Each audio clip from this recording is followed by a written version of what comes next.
Bone to be Wild is a transition episode.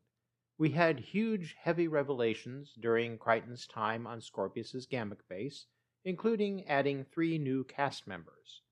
We all need time to adjust to the new realities.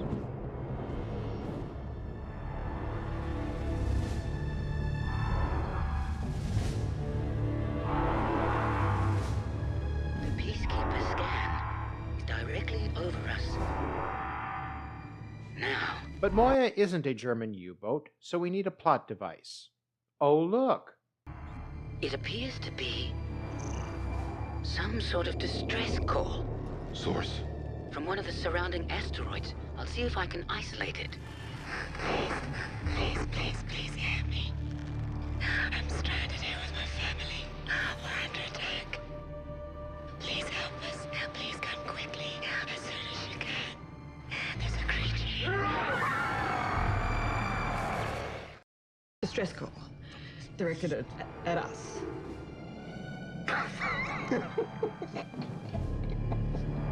How stupid is that? So, okay, our heroes feel they need maps to figure out how to exit the asteroid field. And being in desperate straits, they take a chance to save this person to get a map and escape from Crace.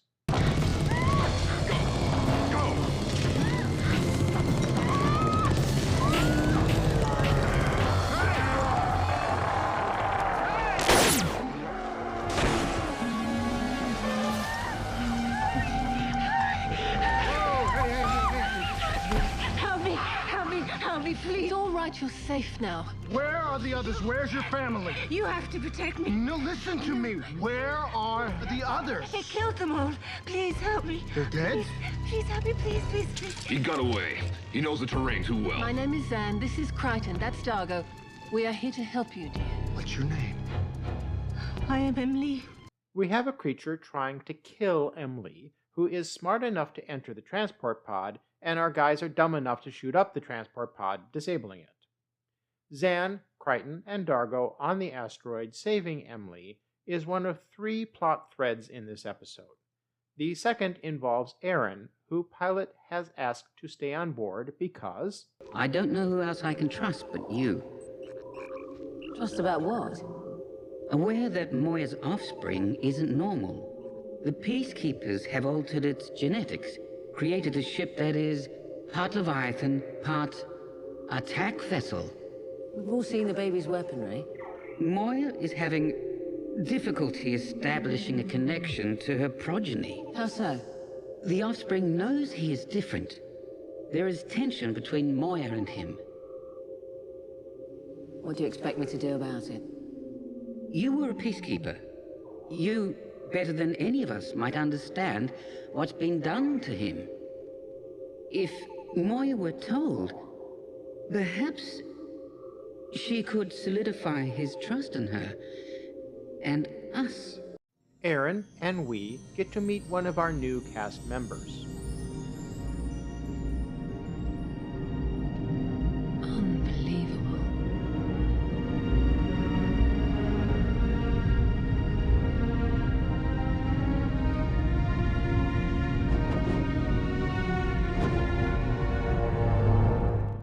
It may be a newborn, but Moya's child is willful and intelligent, and armed.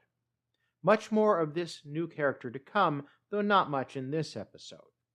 On the asteroid, Crichton talks with Emily. So, how many in your group did you say? 41 originally. We intended to colonize here.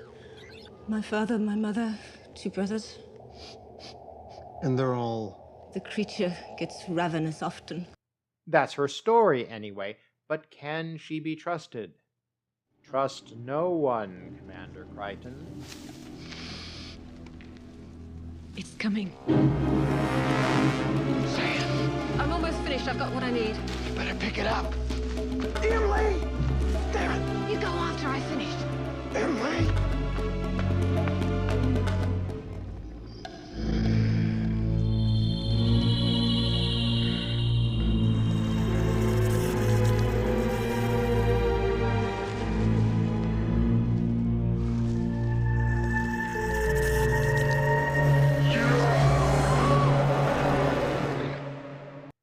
Crichton goes to save Zan with Emily as his guide. Didn't I tell you to trust no one, Commander Crichton? Is there another place you could have taken Zan?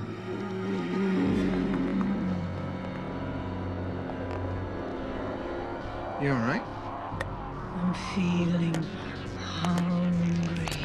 Look, I'll get you some food as soon as we get back to the transport. Right now, Emily, do not go squirrely on me here, all right? You gotta help me find my friend.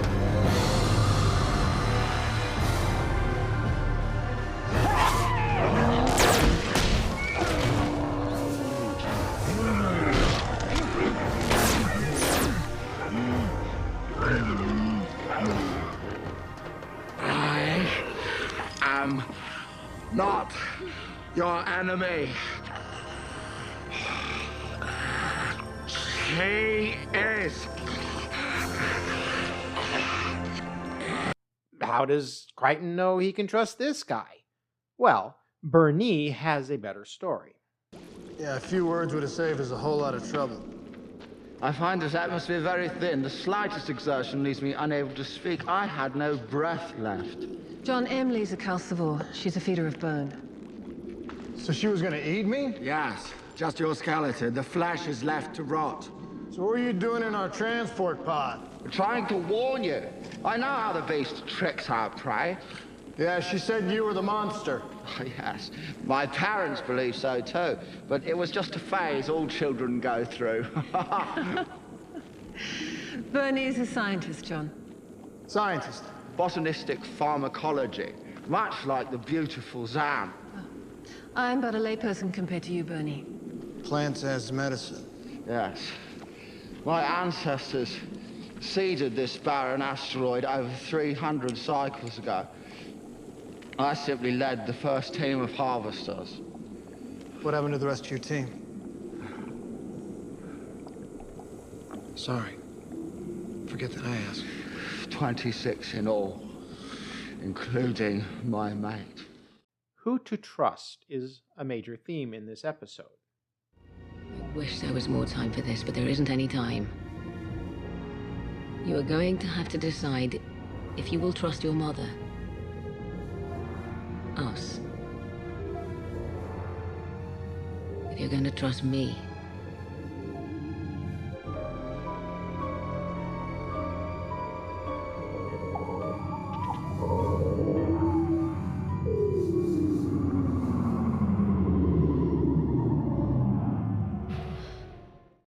Because people are not to be believed, regardless of the species. You to know the truth.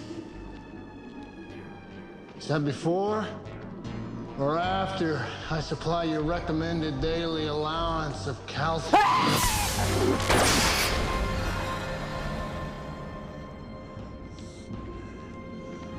These people brought my ancestors to this asteroid for a purpose.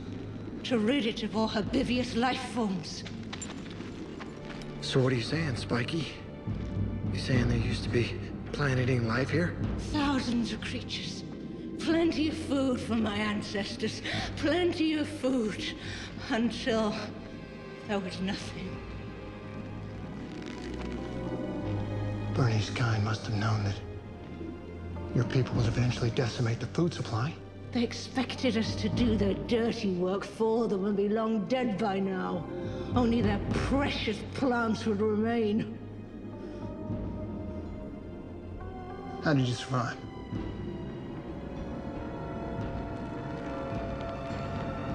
Emily.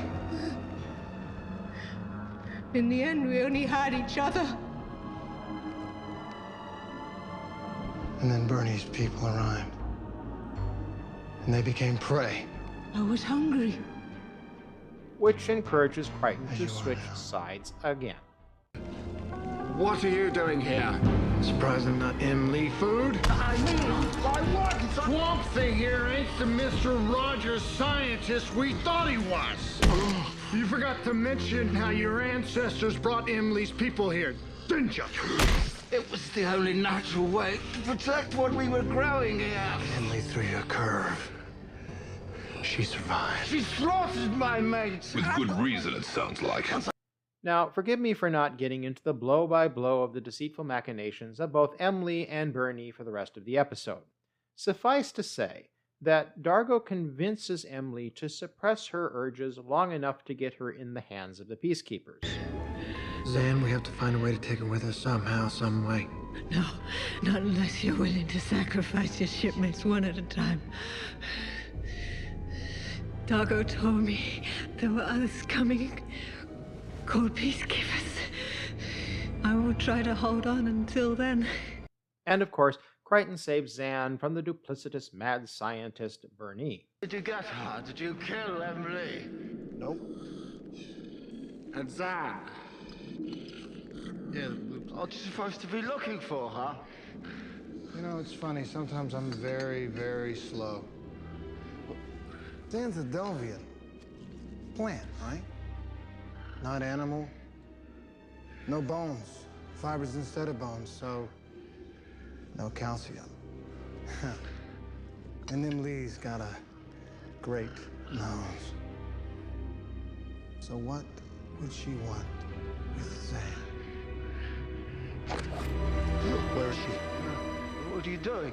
You faked those injuries. Where is she? I don't know what you're talking about.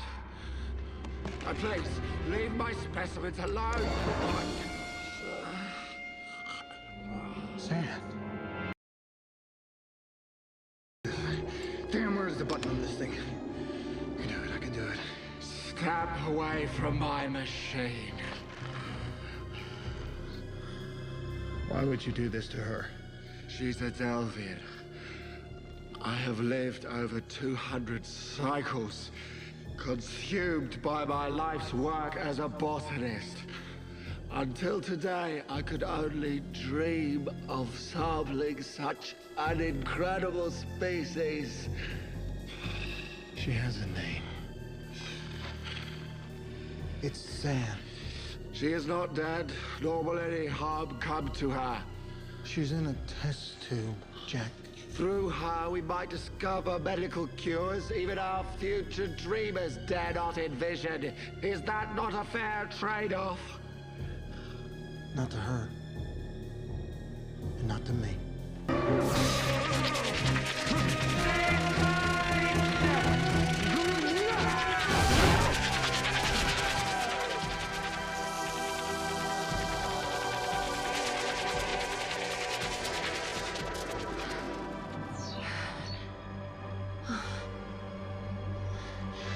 What the hell am I looking at?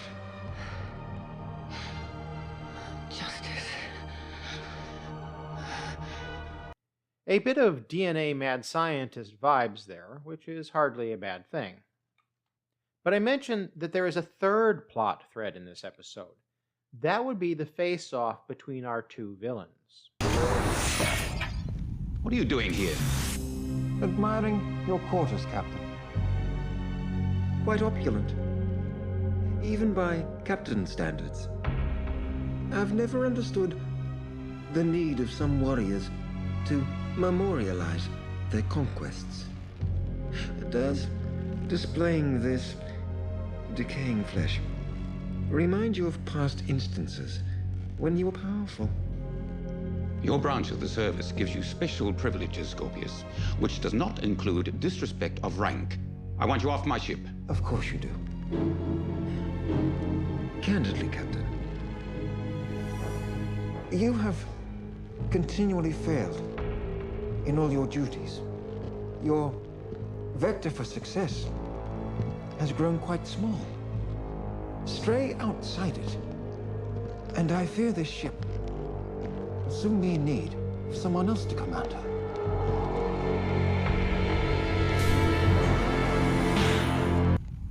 My report to High Command. Should I bother reading it? To what end? You'll hear it all multiple times at your inquest. Disobeyed direct orders. Murdered a fellow officer with premeditation. Sacrificed 18 of your elite crew in a pathetic quest for personal vengeance. It's all in there.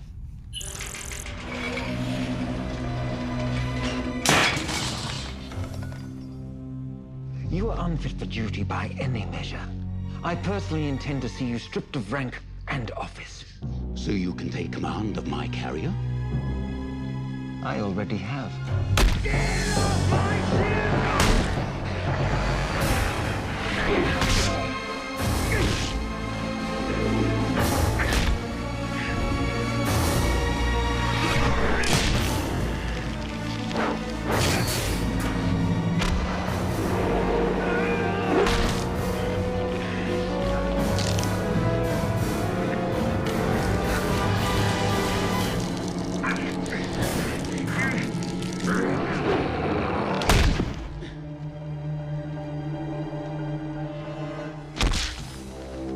Why must you force me to display my physical superiority to your kind as well?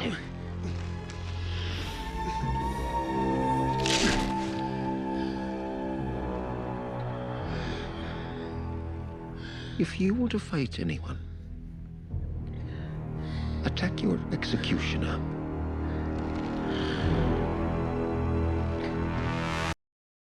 I love the acting in those scenes. These exchanges are a seismic shift in the grand story arc. More on that dynamic between Crais and Scorpius in the next episode. As for this one, we have to enjoy the devilish ending. We found a survivor. She spent time with the fugitives and may have information that's useful to us. Please, please, please, please help me. I'm all alone here. They killed my family, please. Please. We must know when to be strong and when to show compassion. Thank you. Thank you. As a matter of honor, sometimes we must be willing to give of ourselves.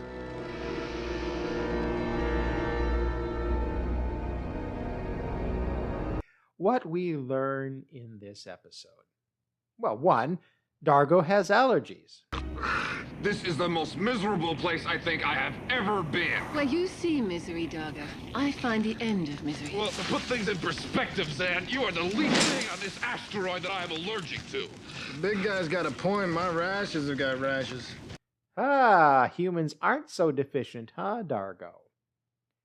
Meanwhile, Zan is not what we assumed she is. You smell different. You smell like up there. Your olfactory senses are very good. I am also Flora. Yeah, right. Say what? Didn't you know? No, what? You're a plant? Always have been, John. Why does it bother you? No, it doesn't bother me. I just never suspected. You're a vegetable? Everyone knows that Delvians of Flora evolved. Yes, a plant. It's a very clever idea from Farscape's creators. Why not a sentient plant? And not a cartoony creature, but a fully realized character. I wonder if a movie franchise would copy Farscape's smart improvement on that idea. I'll leave it to my viewers to root out the answer to that question. Speaking of very clever ideas, Farscape's creator's idea of a calcivore is definitely clever.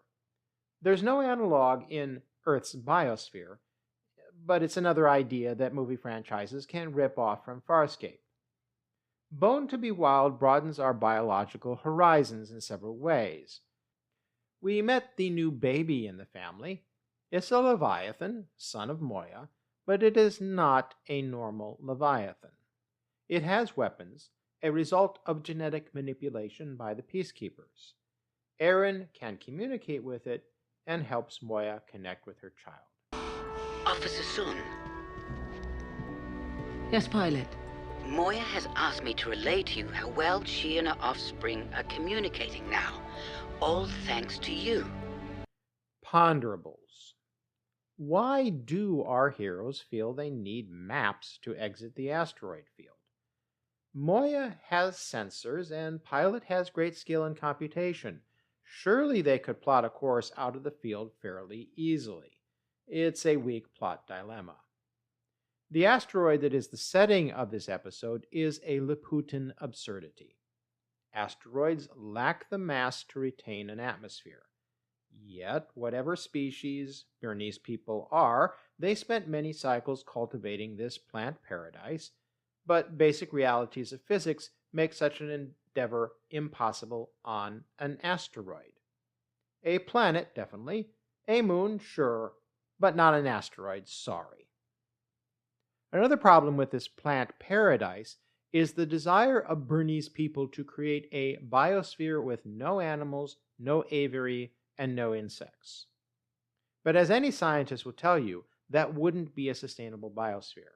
Like an asteroid with an atmosphere, it's not how reality works. Despite the unrealities, this is a clever episode. The Monster of the Week plotline aside, the really important action in this episode is Scorpius' power play against Crais. And that is why Bone to be Wild is a vital transition episode that leaves us hungry for more. See what I did there? No, I'm not as clever as Farscape, but we will pick up the action next time exactly where we left off in this episode. Please support the Farscape Continues deep dive recaps with a donation. Click on the Ko-Fi link in the description below. Thank you, and see you next time for the season finale.